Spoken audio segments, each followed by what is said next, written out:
Dia a todos Bom vocês. dia. Eu sou Cláudia, sou enfermeira. Muitos de vocês estiveram conosco ontem, então já me conhecem. Para quem não me conhece, eu sou especialista em prevenção e controle de infecção. Trabalhei muito tempo lá no hospital, no Albert Einstein.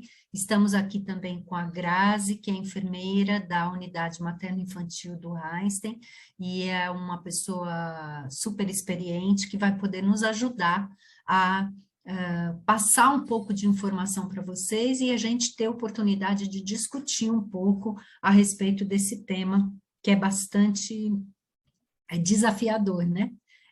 Prevenir pneumonias associadas à ventilação mecânica. Então, eu vou colocar a minha tela aqui. Vocês estão vendo já? Sim, Cláudia, já estamos enxergando. Ótimo. Bom, então, o objetivo nosso hoje é discutir a respeito de prevenção de pneumonia associada à ventilação mecânica nas unidades de pediatria e neonatologia. Como vocês vão ver com a apresentação, existem algumas pequenas diferenças que a gente precisa pensar quando eu falo na UTI neonatal e na UTI pediátrica. Então, assim, é um assunto realmente desafiador. A gente sabe que a pneumonia associada à ventilação mecânica, ela é, no Brasil, a primeira ou segunda causa mais frequente de infecção relacionada à assistência à saúde. Então, a gente precisa entender realmente o que nós vamos fazer para evitar essas infecções. De novo, vamos começar pelo diagrama direcionador, porque ele é a base do nosso trabalho, ele é o plano de voo que nós vamos precisar assumir juntos e trabalhar juntos para reduzir em 30% as infecções, as pneumonias associadas à ventilação mecânica nas nossas UTIs. Nós temos um diagrama direcionador para a neonatologia e temos um diagrama direcionador para a pediatria. Como eu disse, existem pequenas diferenças, mas que a gente vai comentar ao longo do tempo. Por que que nós, o projeto da Colaborativa, utiliza esse pacote de medidas, ou esse bundle, como vocês já devem conhecer? Na verdade, o bundle, ou pacote de medidas, é um grupo de intervenções dirigidas aos pacientes com catéter vascular central, ventilação mecânica ou catéter vesical, que ao serem implementadas todas juntas, resultam em melhor resultado que quando implementadas individualmente.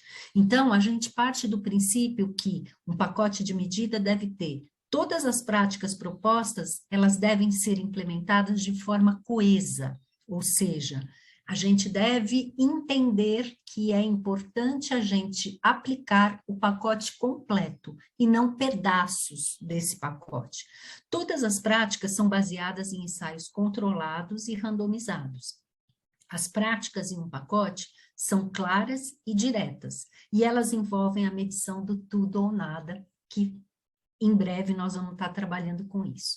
Bom, de novo, para quem assistiu a aula ontem, para a gente revisar, com o que eu tenho que me preocupar? Quem é a população que eu estou cuidando, né? E essa população, ela tem diversos fatores de risco que facilitam que ela tenha, que ela possa ter uma infecção relacionada à assistência à saúde e, neste caso, hoje, uma pneumonia associada à ventilação mecânica. Então, todos esses pontos, eles são importantes e é essa população que a gente está cuidando. Então, imaginem que nós precisamos ter um cuidado redobrado com esses seres tão pequenininhos e tão frágeis.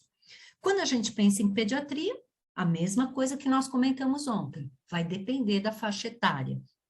Eu tenho uma variação entre as UTIs neonatal, que pode variar de receber crianças até 12 anos, até 14 anos, até 16 anos. Então, eu tenho uma variedade muito grande de clientes dentro dessa UTI e cada um deles pode ter um fator de risco específico. Mas, se a gente for pensar nos fatores intrínsecos, que tem a ver com o indivíduo, seria o sexo, a idade, o peso para a idade, altura para a idade, indicação de internação em unidade de terapia intensiva, se é de ordem clínica ou pós-operatória, o estado infeccioso na admissão, pontuação de score de gravidade clínica, tempo de hospitalização prévio à admissão na UTI. Então, todos esses são fatores de risco que têm a ver com o meu cliente, com o indivíduo que vai internar, com a criança que vai internar na minha UTI.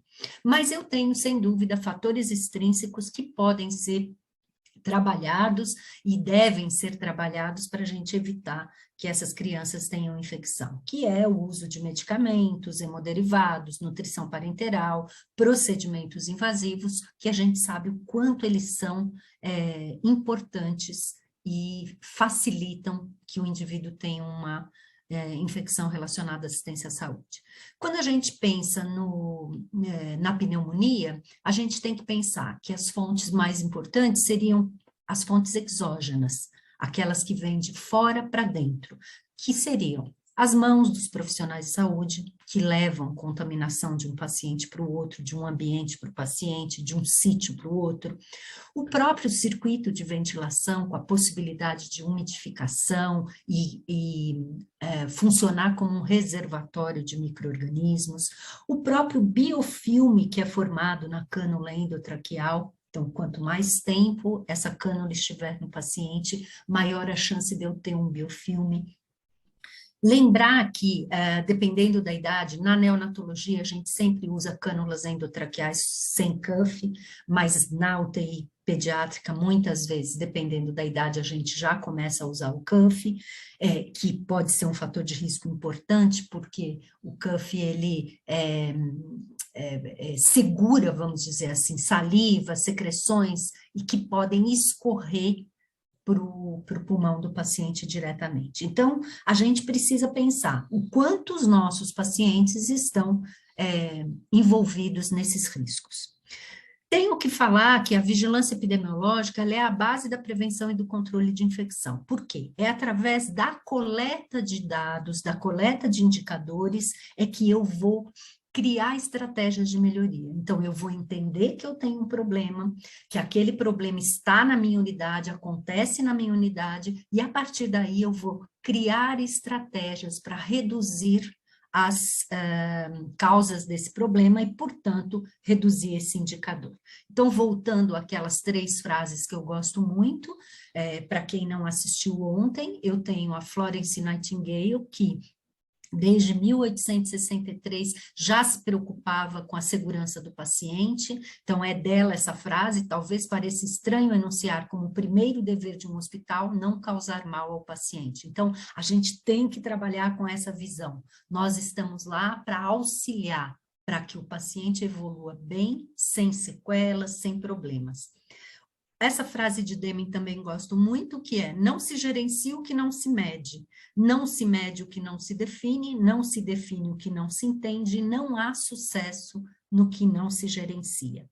Isso é muito importante e é a partir deste conhecimento, dessa base, que nós vamos em frente nesse projeto para reduzir as infecções em 30% até o final do triênio.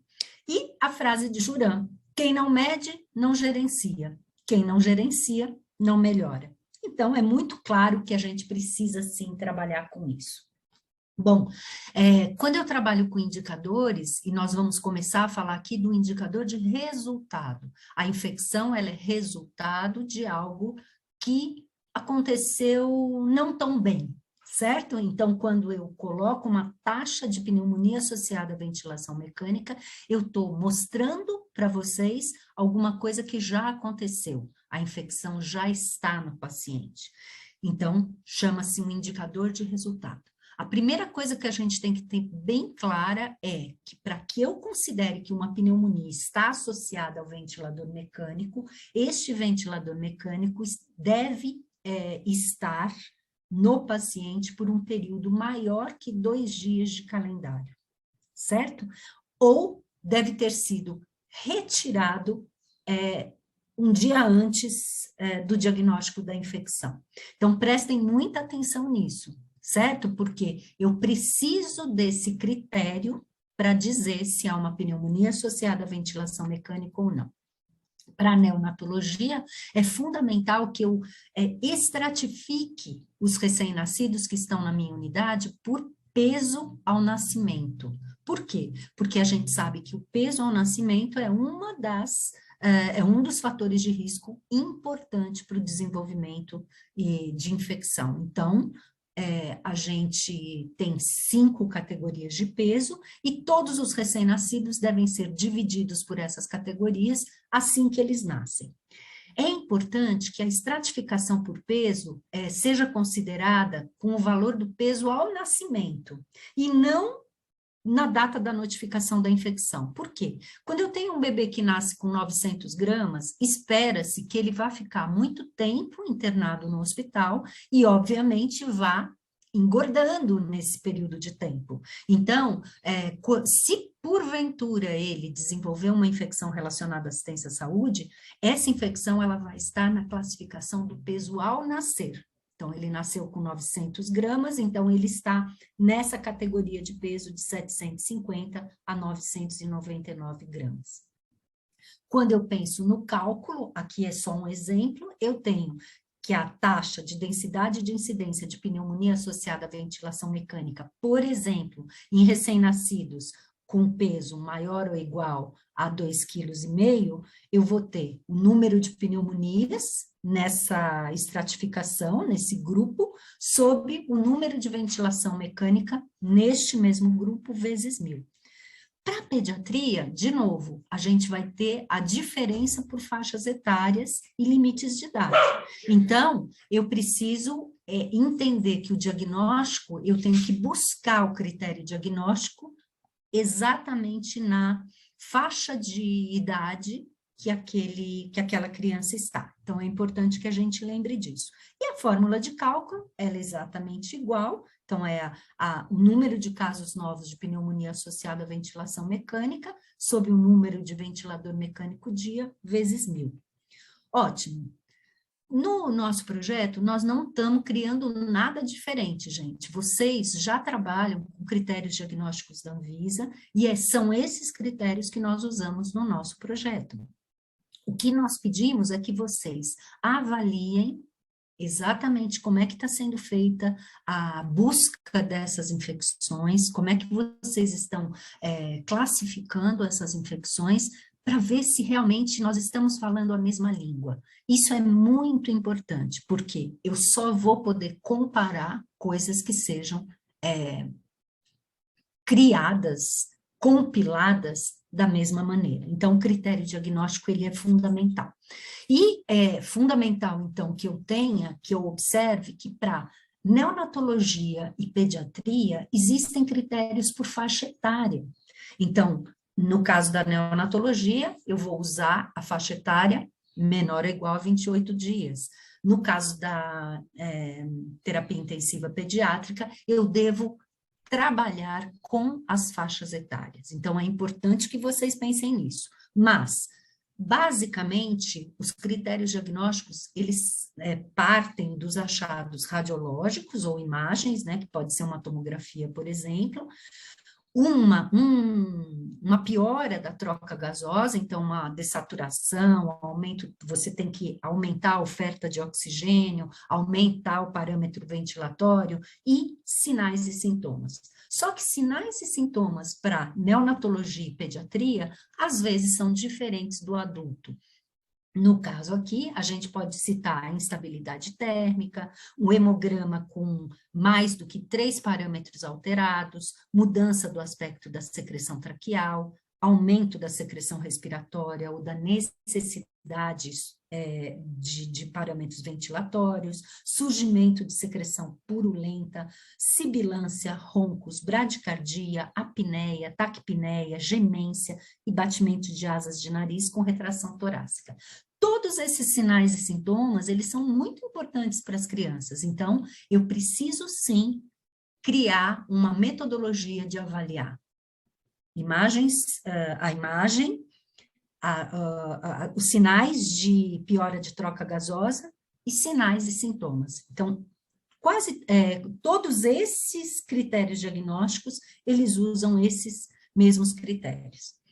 Não adiantaria nada a gente ter indicadores, a gente ter essa informação e não passar para frente, não trabalhar com essa informação.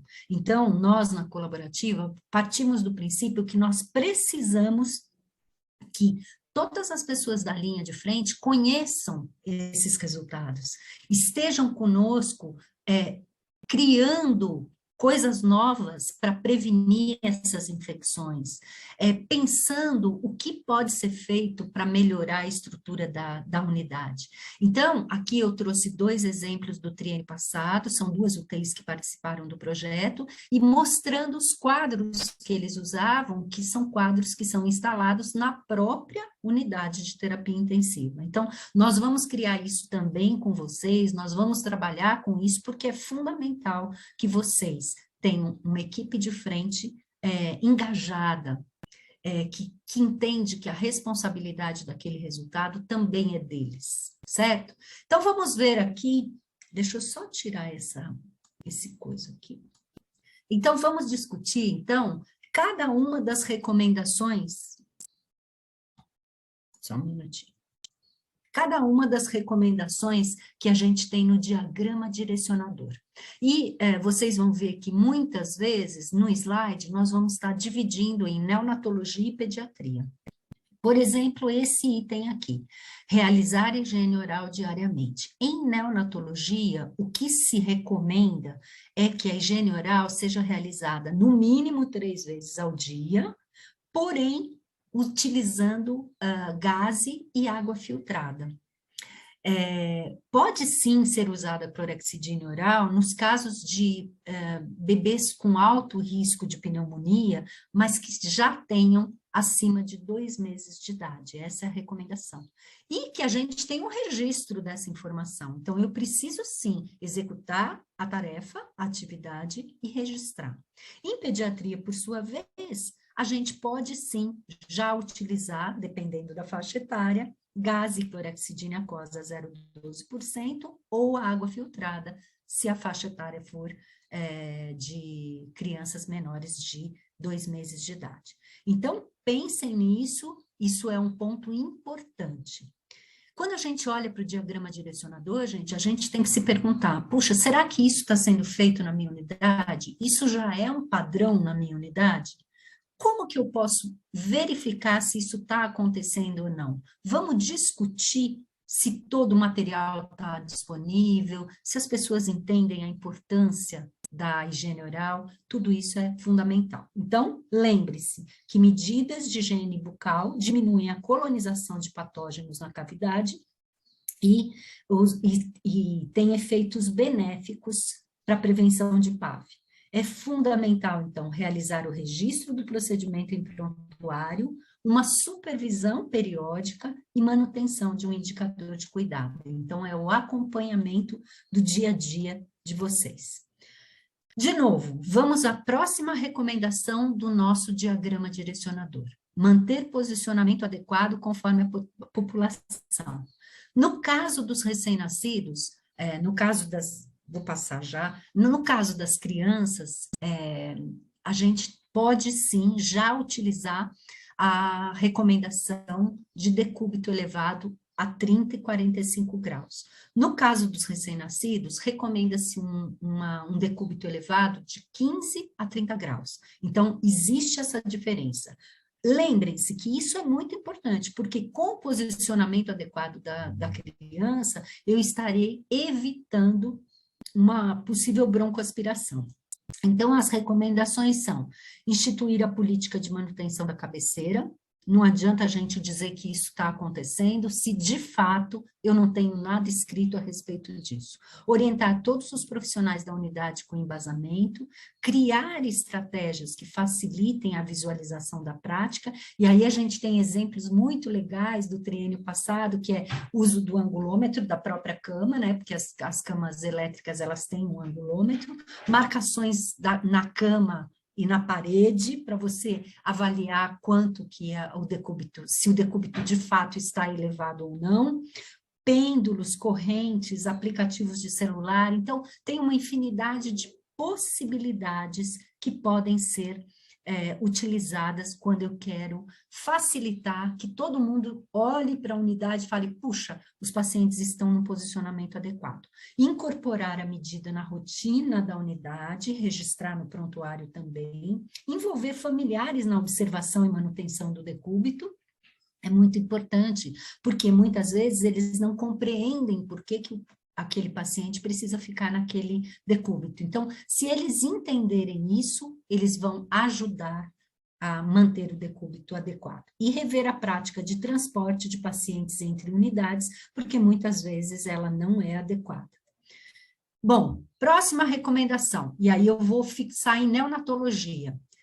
Essas duas recomendações, elas acabam andando muito próximas, que é evitar a sedação profunda e verificar diariamente a possibilidade de extubação. Por que ela está separada num slide separado da pediatria? Por quê? Para a população neonatal, a recomendação da sedação é bem restrita. Então, são casos específicos que a gente necessita da sedação. E eu preciso estar atento, porque eu preciso evitar extubações acidentais e reintubação, porque já tem muitos trabalhos que comprovam que a reintubação, ela é um risco maior, é um fator de risco para desenvolvimento de pneumonia associada à ventilação mecânica. E eu tenho que incorporar estratégias de extubação na discussão durante a visita multiprofissional, registrando as decisões. Então, o mais importante é o questionamento sobre a necessidade de manutenção da ventilação. Eu tenho que discutir isso diariamente. E é necessária a monitorização rigorosa de sinais vitais clínicos do RN, assim como a avaliação de exames complementares e laboratoriais pré- e pós-extubação rotineiramente. Por quê? Porque são esses parâmetros que vão me dizer se aquele bebê está preparado ou não para ser extubado no momento certo, certo? Para que ele não precise de uma nova intubação. Então, e, lógico, utilizar sempre que possível a ventilação não invasiva.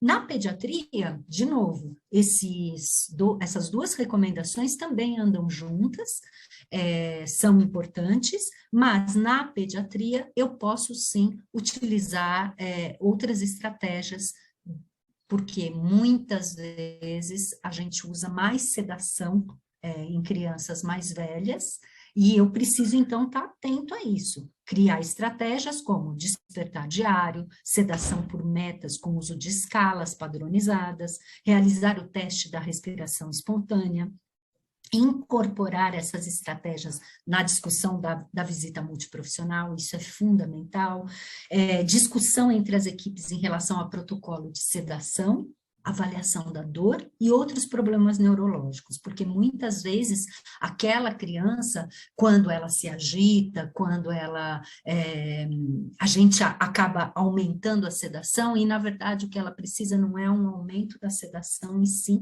uma medicação, porque ela está sentindo dor. Então, estejamos atentos para isso, que nem sempre eu preciso sedar, mas muitas vezes eu preciso fazer uma medicação analgésica, estar ao lado dessa criança. De novo, aproximar familiares do cuidado para que o paciente sinta-se mais seguro e fique mais calmo. Isso é fundamental em adulto e principalmente em crianças. Formar um grupo que se responsabilize pela revisão da literatura e elaboração do protocolo. Todo esse material vai para vocês depois, tá, gente? Então, fiquem tranquilos que vocês vão poder ler com calma e tirar dúvidas, porque eu deixei meu e-mail no primeiro slide e no último slide. Ou com qualquer especialista do grupo da gente. Outro que também precisa ser separado: realizar os cuidados com a cânula orotraqueal e manter o sistema de ventilação mecânica conforme as recomendações vigentes no país. O que é importante para o neonato? Para neonato, a cânula utilizada não apresenta cuff. Portanto, eu tenho que ter um cuidado muito grande com a fixação dessa cânula, para que ela não fique entrando e saindo, ou que não estube acidentalmente o paciente. Então, eu preciso ter um protocolo, uma padronização da fixação adequada da cânula. A aspiração traqueal antes da extubação é uma prática recomendada, mesmo que não tenha o cuff, é importante que eu faça isso. A aspiração traqueal, ela deve ser realizada sempre com técnica asséptica. Isso é fundamental. E lembrar o condensado do circuito, que ele tem que ser removido, evitando que esse conteúdo retorne ao paciente. Então, eu tenho que ter uma prática de remoção desse condensado, sempre lembrando que todas as vezes que eu manipulo qualquer equipamento, que eu vá fazer qualquer manipulação, mesmo que eu esteja com a luva, eu preciso retirar a luva e imediatamente higienizar as mãos, tá? Senão a gente vai começar a transmitir o micro-organismo de um lugar para o outro e de um paciente para o outro. E, caso necessário, utilizar sempre água estéril para a umidificação do sistema. E em pediatria, funciona muito como para adulto, né? Porque a maioria dos pacientes, quando eles vão crescendo, eles podem utilizar, então, uma cânula endotraqueal com cuff, e aí eu preciso reforçar os cuidados, primeiro, a manutenção correta da pressão do cuff, certo? Diferente do adulto, o volume desse cuff, ele é bem menor, é de 10 a 20 centímetros de água, e pelo menos uma vez a cada 6 horas ele tem que ser controlado, ele tem que ser medido. Para isso eu utilizo um cufômetro que a gente vai ver daqui a pouquinho. Então, secreção e saliva também podem ser alocadas supra-cuff, aumentando a chance de broncoaspiração e consequente pneumonia. Portanto, a aspiração do conteúdo supracuff antes da manipulação da criança, movimentação, ela tem que ser realizada. Então, antes do banho, antes do transporte para exames, para tomografia, para centro cirúrgico, antes da inserção do catéter, que muitas vezes a gente vai deixar esse paciente num decúbito horizontal. Então, pensem nisso. São momentos em que eu preciso fazer a aspiração desse cuff. Manter a pressão do balonete, de novo, de 10 a 20 miligramas por Hg. Então, para eu implementar isso, eu preciso ter um cufômetro, certo? E preciso ter uma equipe de fisioterapia parceira que compreenda toda a importância desse procedimento. Por quê? Eu tenho que lembrar que se eu tiver pressão excessiva no cuff, eu vou comprometer a microcirculação da mucosa traqueal e posso causar uma lesão isquêmica na traqueia. E se eu tiver pressão insuficiente, pode dificultar a ventilação com pressão positiva e até facilitar a passagem da secreção subglótica. Então, incorpore à medida a rotina do dia a dia. Valorize o monitoramento da pressão do cuff uma vez a cada 6 horas, principalmente na manipulação da criança, certo? Então, isso é bem importante. Por último, manter o sistema de ventilação conforme as recomendações vigentes, super importante. O que a gente tem que entender? Que os circuitos hoje, já existem muitos trabalhos que comprovam isso, eles não precisam ser trocados de rotina, né? Não existe uma periodicidade indicada para essa troca, mas eu preciso mantê-los de maneira adequada. Então, eu preciso ter o posicionamento adequado do paciente e do tubo endotraqueal. Não se recomenda a troca rotineira dos circuitos, exceto com sujidade e entre pacientes, obviamente.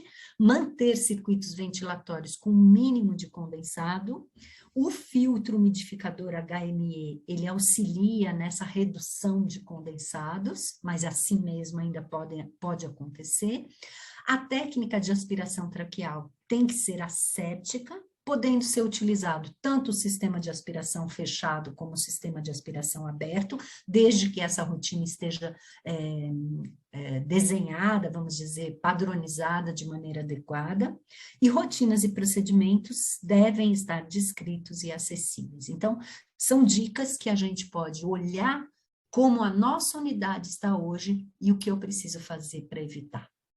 De novo, não consigo falar de prevenção de infecção relacionada à assistência à saúde, de pneumonia associada à ventilação mecânica, sem falar que a gente precisa melhorar a infraestrutura para a higiene de mãos nas nossas unidades. E para isso eu preciso reforçar o uso do produto alcoólico. O produto alcoólico é o produto de escolha para a higiene de mãos e a gente precisa distribuir esse produto de maneira abundante, de maneira que todos possam realmente usar e abusar desse produto.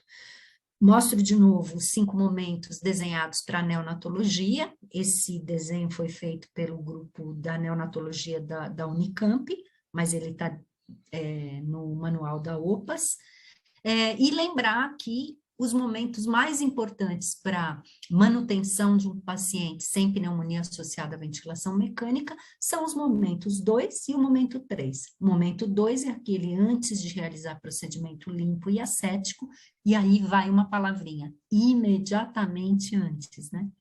Eu preciso higienizar minhas mãos antes de uma aspiração traqueal, antes de uma fisioterapia respiratória, antes de mexer no circuito respiratório, num ventilador e etc. Mesmo que eu esteja com luva, eu preciso lembrar da higiene de mãos antes da luva e ao retirar a luva imediatamente. Então, é bem importante que eu lembre disso. E outra coisa que é importante é a gente levar informação para as pessoas da linha de frente. Então, eu preciso ter treinamentos, educação continuada, atualizar essas equipes, e óbvio, o ideal é que a gente faça isso de maneiras diversificadas. Eu posso usar, sim, uma aula formal, mas, de preferência, utilizar outras estratégias para a educação, como simulação realística, discussão de casos, gincanas, a própria avaliação no momento que a pessoa está executando um procedimento. Então, o indivíduo está executando uma higiene oral, eu estou ali do lado, posso orientá-lo naquele momento, posso sentir quais são as dificuldades, campanhas, enfim, gente, tem muitas coisas que a gente pode fazer. Uma estratégia interessante também é vocês filmarem o procedimento, depois levar esse filme, sem o intuito de achar culpados, não, mas levar esse procedimento para a sala, e aí todo mundo discutir, nossa, como é difícil fazer uma aspiração traqueal, olha, como é difícil fazer uma higiene oral, o que a gente pode facilitar nesse procedimento. Então, gente, pensem que o nosso pacientinho está aqui e ele tem contato mais direto com o enfermeiro, fisioterapeuta, o técnico de enfermagem, o médico, familiar e acompanhante. Mas todos os outros serviços, eles são responsáveis pela segurança do paciente. Então, quando a gente pensa num projeto colaborativo, a gente não fala só em colaborativa entre hospitais, a gente fala colaborativo entre setores dentro da minha instituição. Então, pensem nisso, eu preciso aprender a trabalhar com outras pessoas, envolver outras pessoas nas minhas necessidades. E aí, a gente tem que lembrar que eu tenho indicadores, que eu tenho que desenvolver uma cultura institucional de segurança, que eu tenho que pensar nas fontes pagadoras, porque a gente sabe que muitos de vocês trabalham com um sistema misto, né, de pacientes do SUS e pacientes de convênio internados na mesma UTI, e muitas vezes esses convênios acabam querendo reduzir custo e acabam segurando muito alguns projetos que a gente tem. Então, a gente tem que ter esse acesso e essa conversa. Então, para a gente obter um resultado favorável, o que eu vejo é que a gente precisa compartilhar responsabilidades, tem que ter vontade de mudar, e isso eu tenho certeza que vocês têm, porque todos vocês se inscreveram nesse projeto voluntariamente, isso é muito legal. Envolvimento da alta liderança, porque sem ela a gente não vai conseguir executar algumas coisas. Satisfação nos resultados. Então, eu preciso pensar, a partir de agora, quais são os próximos passos? Envolver a equipe de frente, gente, nós temos que estar com todo mundo falando a mesma língua, formar um grupo de prevenção de pneumonia, é muito legal você ter grupos específicos para isso, que é um grupo multiprofissional, onde eu tenho fisioterapeuta, onde eu tenho técnico, onde eu tenho enfermeiro, médico, por quê? Para discutir esse tema de forma mais acentuada, né? Rever ponto a ponto o diagrama direcionador e comparar com os padrões que já estão implantados no seu hospital. Envolver a família é fundamental, utilizar estratégias de acompanhamento, como auditorias, mas sempre para educação, para que a gente entenda o problema e, a partir daí, trace uma estratégia. Organizar testes de PDSA para mudança e implantação de ideias, registrar momentos de trabalho e resultados. Então, fotografem as reuniões que vocês fazem, as ações que vocês fazem, os treinamentos. Por quê? Porque isso é muito importante que vocês mostrem para nós e mostrem para outros hospitais que podem aprender com vocês, da mesma maneira que nós vamos aprender com outros hospitais. E compartilhar, então isso é fundamental. Nesse projeto, a gente tem certeza que o investimento maior é nas pessoas. E a palavra-chave é comprometimento, quer dizer, se todos nós estamos, sim, comprometidos, o projeto com certeza vai dar certo. E aí, eu abro